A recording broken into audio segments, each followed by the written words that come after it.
Na-assign po ako dito sa Ormoc City Fire Station para sa aming isang buwang on-the-job training at dumating po kami dito noong September 15, 2021 ng madaling araw.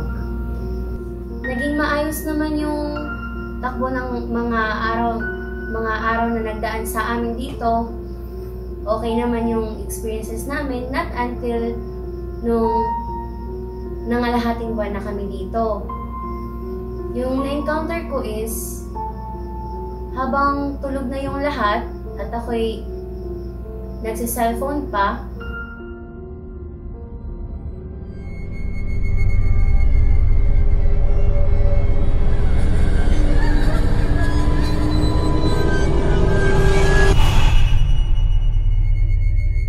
may nakita akong dumaan na anino. Nung nag-uusap-usap kami, meron pa pala akong classmate na naka-experience din ng na-experience ko, pero magkaibang gabi lang.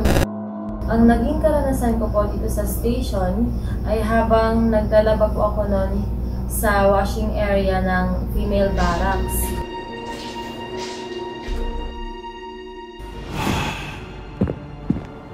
Oh mate, ba't nga nakakombat ka pa eh? Tapos na.